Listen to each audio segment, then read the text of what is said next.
Good morning and good afternoon, depending on where you are. James Proctor from Inteq here, and we're going to jump right into today's webinar, the 5 essential business analysis questions.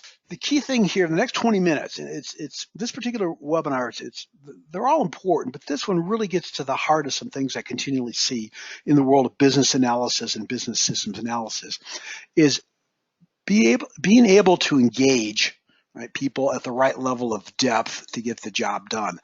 I find it's far more common that business analysts and business systems analysts, and we'll make a little, for the purpose of this webinar, we can just call them business analysts, but it's the level of engagement and the depth of engagement is sometimes too superficial. We sometimes ask very superficial questions, get very superficial answers, and those translate into very superficial requirements.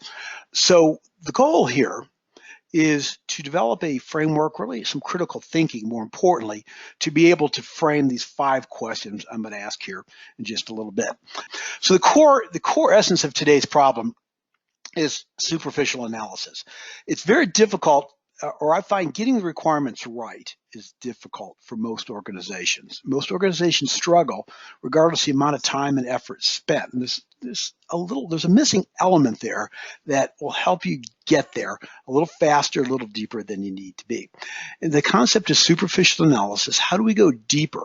Now the concept is, how do we go deeper but without burning a lot more time? Now that's an interesting little dynamic there I'm going to talk about, because I see people, they spend a lot of time doing analysis and they still do it superficially, right?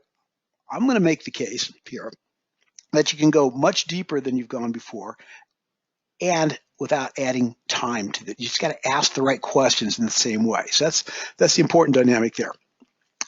Also, let me just interject. Anybody wants to shoot in, everybody has access to Q&A box. I'll get to Q&A at the end of the webinar, but if it's on your mind, just shoot it into Q&A. That way it's already there and queued up and ready to talk about. But it's anonymous. Nobody will see your question. Nobody will see who's sending in the question. I'm the only one that has access to the Q&A box. All right, in terms of being able to see who's sending a question. All right, so superficial analysis.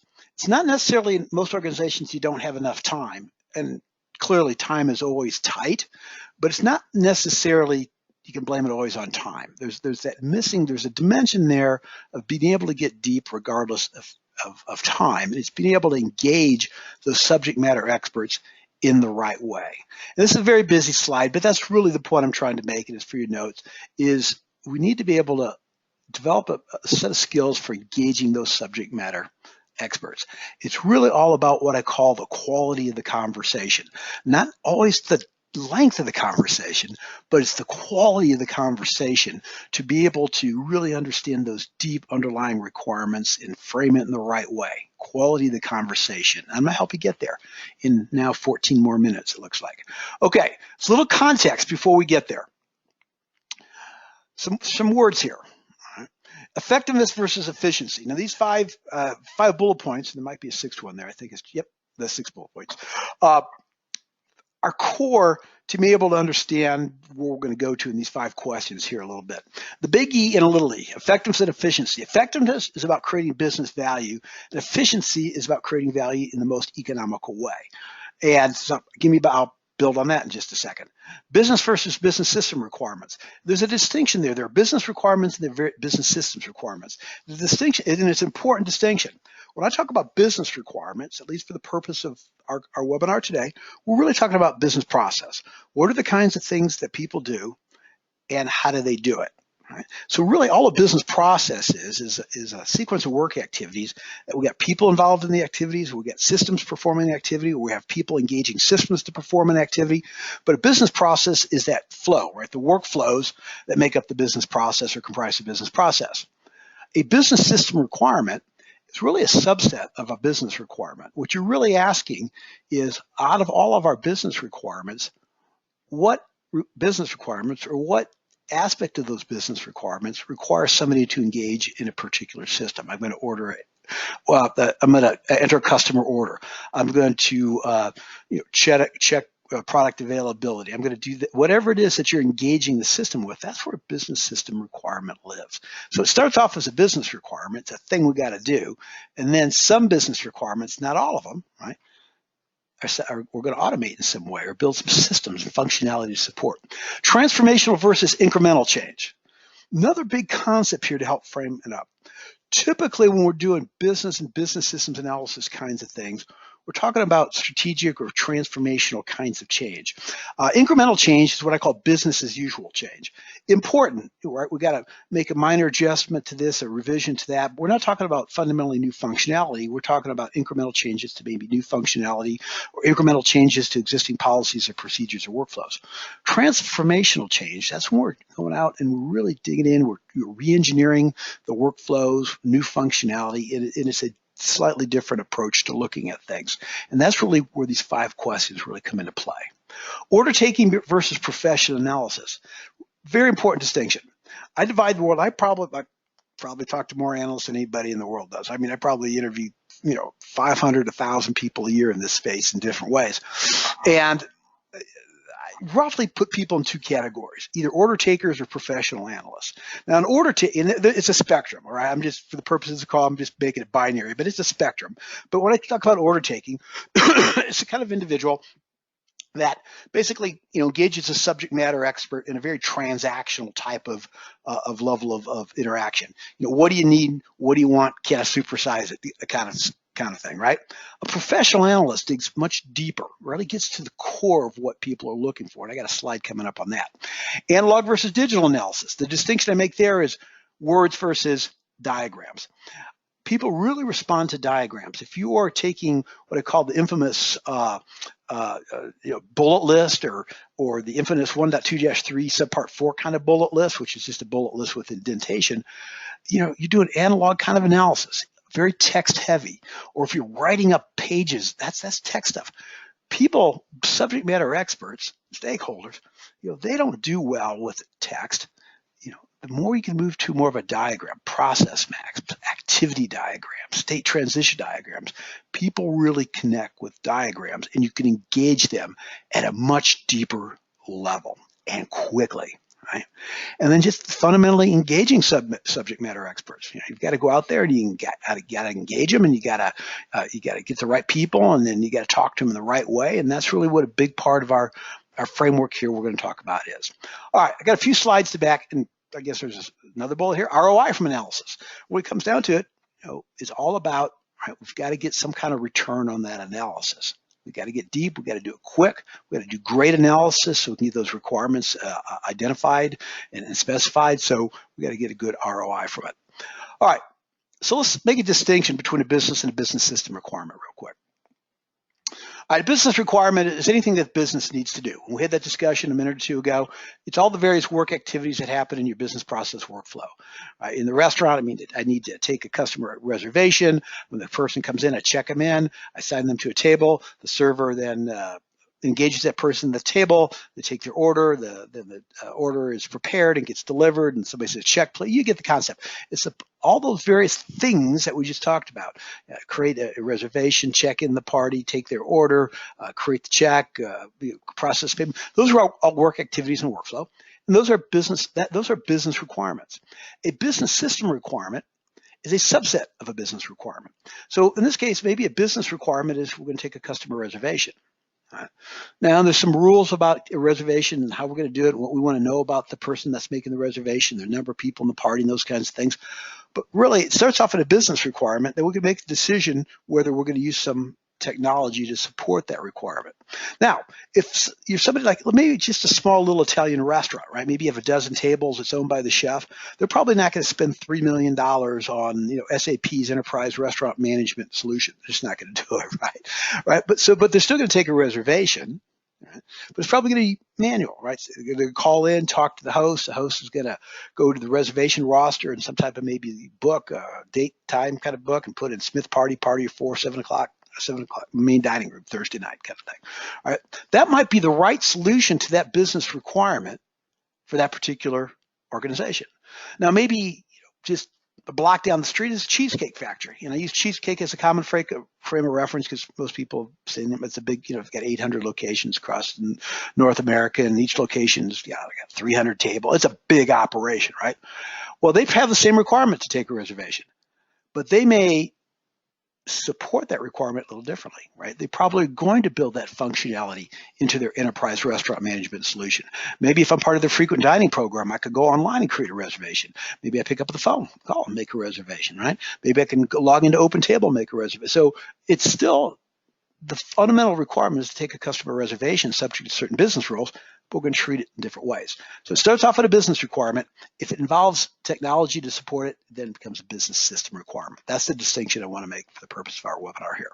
All right, now, the distinction between incremental versus transformational change. The important distinction here I just want to make is when we talk about business process reengineering and taking the deep requirements, we're really talking about more strategic transformational kinds of changes. Not in every system, and I'm not in the least, what I call business as usual change is very important as well. So I'm not diminishing it, right? Because we continually evolve the things we're doing. We got to improve what we're doing, improve the workflows, maybe tweak the functionality a little bit. So we're always improving, right? That's fine. But that's a little different discussion about improving what we're already doing versus looking at new business requirements, new ways of doing our business requirements, new technology, new functionality, these kinds of things. That's more transformational type initiative. And that's really where these deeper, much more sophisticated business questions come into play. Now, that order taker versus a professional analyst distinction. All right, so I got just a couple images I pulled off the web. They mean nothing more than I just pulled them off the web to make a distinction. All right, in the fast food industry, right? You walk, and I tried to keep branding out of this, so I have no idea what fast food restaurant is, particularly with that crazy hat that order taker's wearing.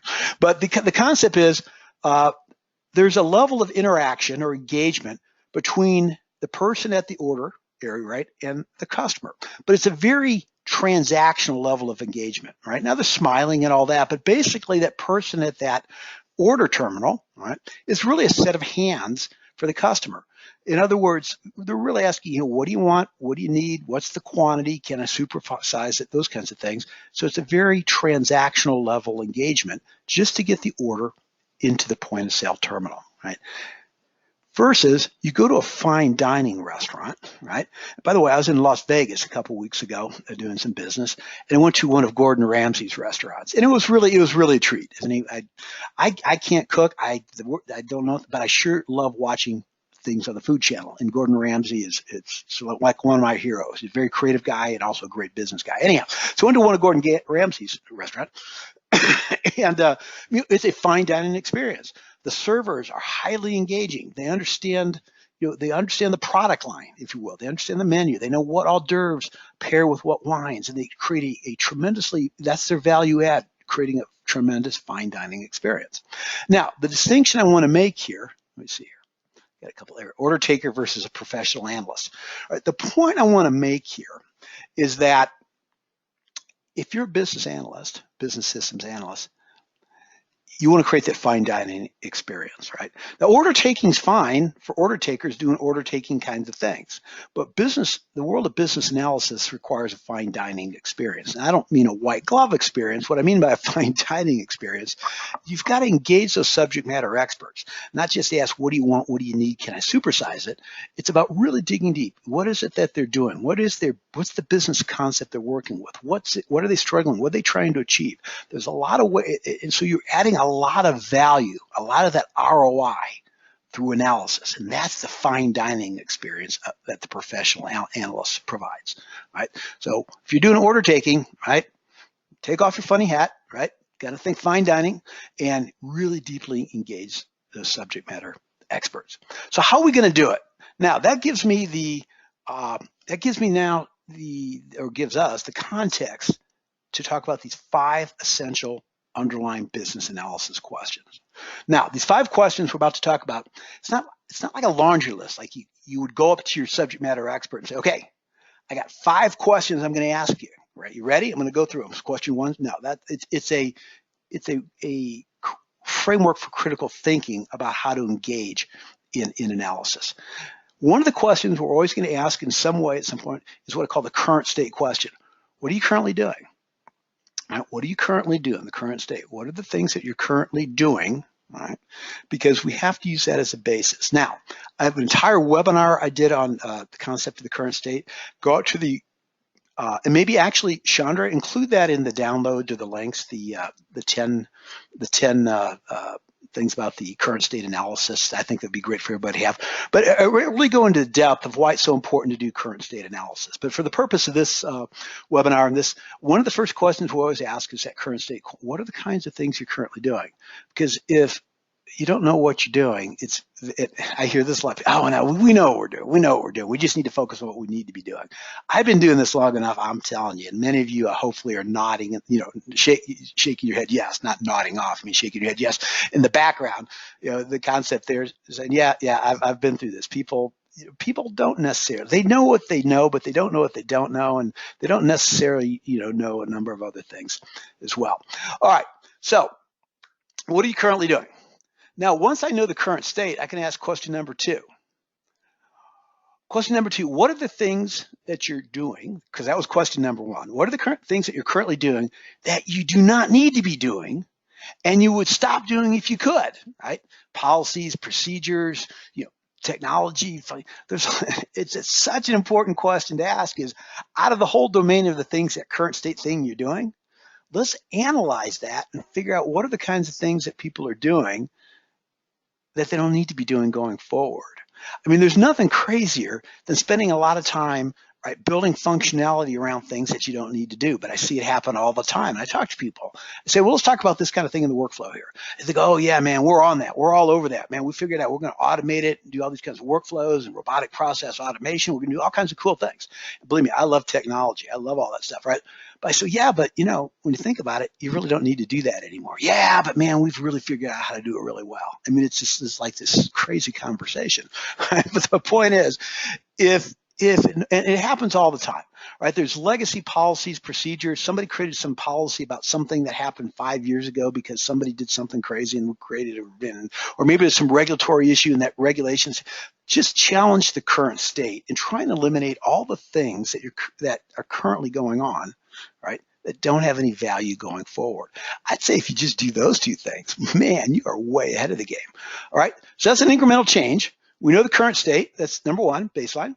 Number 2, incremental change says, well, let's start eliminating the things we don't need to be doing, which allows us to ask question number 3. Question number 3 is, what are the things that we're currently doing that we need to continue doing? Now think about that, because in question 1, we defined what the current state, what's all the things we're doing. Number 2, we eliminated all the things we don't need to be doing. So in question 3, what we're left with are the things that we're currently doing that we've decided that we want to continue doing going forward. So if they add value and we want to continue doing them going forward, let's think about how we can do it better. Right? How can we improve on it? Can we tweak the procedure a little bit? Can we improve the functionality that supports it a little bit, right? It's another incremental change, but very important. That's why I said incremental change are both important. Let's eliminate the things we don't need to be doing, but let's improve on the things that that we are currently doing, right? That we want to continue doing. Let's do it better. Now that allows me to go down to question number 4. Right. Now we're identifying some future forward-facing functionality. What are the kinds of things, or what are you not doing that you should be doing, and you should be doing, and you would do if you could? Right? And there's a lot of that. You talk to the subject matter experts, you engage them in a conversation, and start talking about these things, particularly after you've gotten rid of all the noise of questions 1, 2, or 3. Or what are those kinds of things that you're not doing, but you should be doing going forward? And there's a good reason. They go, oh man, here's all the things we really need to be doing, right? Because there's a big gap between what we need to be doing and what we're currently doing, and we need to do this, and we need some supporting technology for this, and we could be doing this in a much more effective and efficient way. Just stand back and listen. I'm just telling you, they'll tell you all the things that they know. They know the things they need to be doing and would be doing if they could engage somebody like yourself in a conversation, so you could get that information from them and understand and explain it and get it spec'd properly and build a business case for it and be their champion and, man, get that stuff done. I mean, you're making friends, big friends, when you do that. However, so that's now we're moving a little more closer to transformation now, when we're starting to look at the things we're not yet doing that we need to be doing. But there's one more piece of the puzzle, right? And I said earlier in the seminar or the webinar here that, are you subject matter experts? For the most part, most of them are pretty smart, and collectively they know a lot of things as well. They know what they know, but they don't know what they don't know. And that's where question number 5 comes into play. What you're really trying to now identify is what are all the things that you're not doing and should be doing, but you don't know you should be doing. I call it the unknown unknowns. There are a lot of things you need to be doing, but you don't know you need to be doing. But if you knew to do these things, you would if you could. And that's a lot more forward facing. Now, this is where you're going to have to look outside the box a little bit, right? Your subject matter experts may not be able to, they'll be able to help with question number 5, right? But they're not going to have all the answers. So in question number 5, you're going to have to look outside a little bit. And what I mean by that, do some industry benchmarking, see what others in your industry are doing, do some best practice research, see what other people are doing. Go on to like LinkedIn has industry, it doesn't matter what it is, whatever business area you're doing businesses, there's probably some business group on LinkedIn that's specialized in that. Go out there, join the group, see what people are talking about. There's white papers. The point is, go find out what's going on in the industry outside the bubble of your own particular organization, right? And that helps you get to question number 5, which is, again, much more transformational than it is incremental. All right, those are the 5 questions from a critical thinking standpoint. What are you currently doing? That's current state. What are you currently doing that you don't need to be doing going forward and you just need to stop doing? Question 3, what are you currently doing that you want to continue doing? We just want to improve upon it. Question 4 is what are the kinds of things we're not doing but we know we should be doing? So let's start doing them. Right? And question number 5 are the things that we should be doing, but we don't know we should be doing. And let's go out and figure out what those things are. If you can work through those 5 questions, deeply engage those subject matter experts. Go digital versus analog. People love diagrams, right? So work with them, process maps, activity diagrams, these kinds of things. It'll really, really speed up both the quality as well. All right, so that's what we have for you on this. We'll be moving to Q&A here anytime, just in a few seconds. Let's see, let me just check the Q&A box. Just hold tight. So those of you who'd like to stay, do that. Let me look here. Got that. All right, got a couple questions here. Anybody else wants to ask a question, feel free to fire it in here, and we're going to get right into the Q&A here. Okay. Yep, additional content, you get the recorded version of the webinar, you get the transcript, the white paper, and you'll be good to go. So let's do some Q&A. All right, one of the questions that came in was making that distinction between a business analyst and a business systems analyst. Actually, I did a blog post on that a couple weeks ago, so take a look at that as well. And the answer is, the distinction is, right, a business, and it's a spectrum, right? So it's not like a hard line here, and it varies across different organizations. But in the general way of looking at it, a business analyst is more focused on business process and usually looking at business process from a cross-enterprise perspective. So they have this more macro global perspective. I'm looking at business work activities, workflows across the organization. I'm looking at optimization and improvement, transformation, these kinds of things. A business systems analyst is a little more narrowly focused. They're looking for maybe at a set of work activities or workflow. We're trying to identify, analyze, and specify the business system requirements to support it. All right. So one is more macro in nature, one's a little more focused on the business systems aspect. Like the example we used a little earlier in the restaurant. Right? We still have a business requirement, take a customer reservation, right? But maybe at the Cheesecake Factory, I'm going to have a business systems analyst take a look at that requirement, right, from the perspective of identifying and analyzing and specifying the functionality to support taking a reservation. So that's the distinction there. Another question here. Let's see here.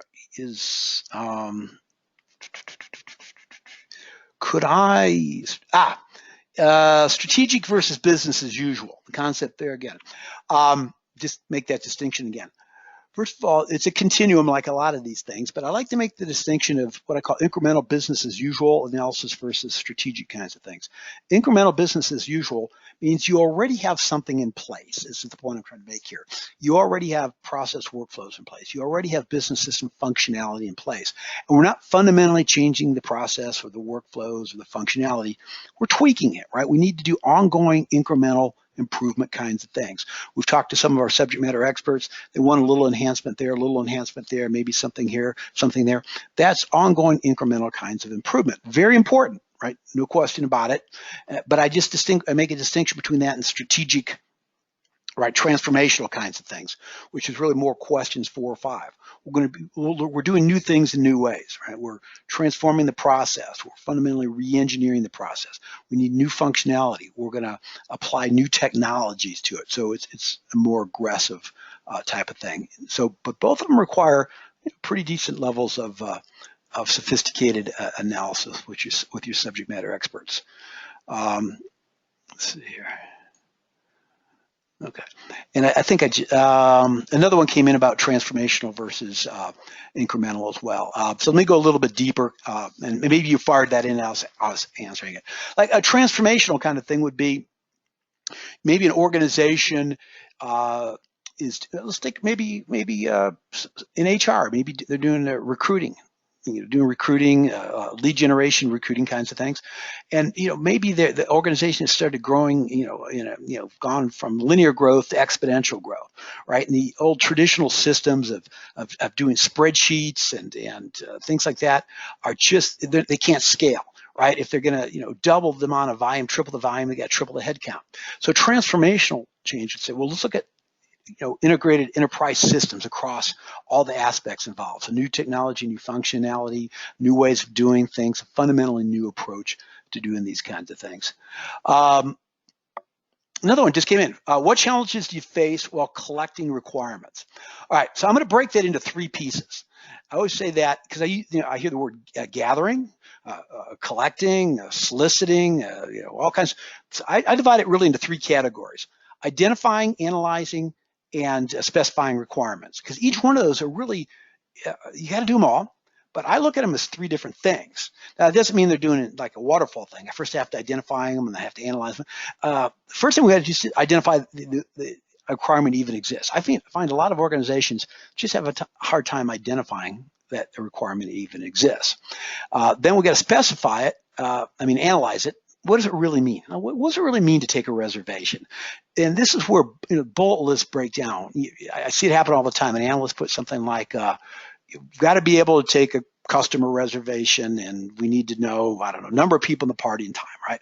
That's not really, I'd say that's still just identifying. You really haven't analyzed it, right? Because there's a lot of, when we get into analyzing, we're really, the secret sauce of analysis, right? We didn't get into that, but now you've pulled me in there, so we'll talk about the secret sauce of analysis is running scenarios against it, right? So let's take that baseline. I got to take a reservation. What sort of happens most of the time? They write that baseline sort of thing. Well, customer call. They typically call. A table. They want to call a table for 4. Maybe they want to be seated in the main dining room or out on the terrace, and a certain baseline. I say, well, what are some of the bumps in the road? Now, the technical business analysis term for that, right, is deviations, right, from that. So, what are some of the what are the normal deviations from the baseline? Well, what happens if maybe the selection of the room they want is not available, or the time is not available? And so we have to work with that kinds of things, right? Or so there's, we start running scenarios that try and break the baseline case. So that's kind of the secret sauce of analysis. And then we got to specify it in a way that all parties get it, right? Whether it's a subject matter expert, an analyst, a developer, you don't want to create multiple sets of requirements for different audiences, because that just doesn't work for all kinds of reasons. But I want to create a good set of requirements. And the more visual you can be, the more you can get those requirements into process maps, activity diagrams, state transition diagrams, ERDs. Once you get into a diagram, things are intuitive, they're clear, you can challenge them. Now, I still haven't answered your question yet, but I'm getting there. The question is, what challenges do you face while collecting requirements? Everything I've just talked about, plus, I would say as a business analyst, I think one of the things that's incumbent upon you is to be proactive in going out and trying to figure out what subject matter experts you want to spend time with, right? Because if you don't, you're going to get what you get, all right? And so what I want is, I want subject matter experts that really understand that space. And I want a variety of them, right? I want some people that have really been there a long time, that really understand it. I might want some people that are new to that space. Now, I don't mean like they've never worked, they've been there for a month or 6 months, but they're fairly new, because they're going to come out with a slightly different set of eyes. Also, If you have existing applications that are supporting it and you have the developers available to you, I always like to talk to the developers. They're a deep wealth of knowledge. They know why things are done in certain ways because they've been in a lot of meetings and they just understand why the current state is the current state. And they'll also tell you lots of ways it shouldn't be that way, but they were required to do it. So there's a lot of backstories you can get. So, and there's one more here I'm going to give you. And this is another little secret sauce thing. One of the problems you have if you're doing text-based analysis is people trying to kind of avoid engaging you in analysis, because over the many years they've been through this. I call it the syndrome of, oh man, here comes an analyst, let's all duck for cover, because if they find us, they're going to ask us a bunch of questions and they're going to take a bunch of notes, and then they're going to go back to wherever they go and they're going to consolidate their notes into some sort of narrative thing or bullet list, and they're going to send it back to me and say, is this what you want? And as a subject matter expert, I've been through this. I don't know what any of it means. I'm pretty sure the analyst doesn't know what it means, so they're going to throw it over the fence to the developer. So they've just been through it and they've never gotten any value from analysis. And that's probably one of the number one challenges you face is what I call trust and respect. Right? They don't trust you and they don't respect you, but you haven't. And I say, I don't, I'm just talking to the big wide you out there, right? But they don't trust you and respect you because you haven't earned that trust and respect because of what you've done in the past, right? And when I say they don't trust you because they've gone through this analysis process before and you didn't get it, right? And they don't respect you because you don't understand their space. So I would say, trust and respect is one of the biggest challenges to being able to engage subject matter experts. But the flip side is, once they've encountered a professional analyst versus an order taker for the first time, the world changes. All of a sudden they go, man, this person, they get it. They have a high get it factor. They get it. They're asking the right questions. They're kind of looking at it from different perspectives. I'll engage in that kind of thing. All right. So that was a long-winded way of hopefully answering your question, but that's the key thing there. Another one that came in, somebody said, if you kind of summarize this whole webinar in a soundbite, what would that be? Now that's a great question too, and I would say I think I mentioned it earlier in the conversation or in the webinar. It's what I call the quality of the conversation. It's all about the quality of the conversation. It's not about the length of the conversation. It's about the quality. And the quality means you're highly engaged, right? You give them that fine dining experience. You're asking sophisticated questions from a lot of different perspectives. That's what it's all about. A high quality, high engagement quality conversation. Okay, another question that came in. How do you confirm the requirements are in proper order and you didn't miss any requirements? All right, those are a couple different questions embedded there. So, okay, we're going to score that as 2 questions. Right? All right. And so how do you confirm that the collected are in proper order? Now, I'm not sure what that means, proper order. A requirement, now what we have is requirement dependencies. Some things are dependent upon other things. In other words, I can't implement this functionality unless certain other functionality. For example, in a restaurant, right? Maybe I can't assign a table to somebody until I've actually created the reservation, so I know the table I'm assigning that reservation to. So there's dependency, all right? But if the order question, if you could maybe help me out on that a little bit more, send that in. Now, but the other part of your question is, how do you know you didn't miss any requirements? And that's sort of the holy grail question, isn't it? And the answer to that, and it's actually it works, is scenario analysis. I talked about the secret sauce. Run the scenarios, run the scenarios, run the scenarios, right?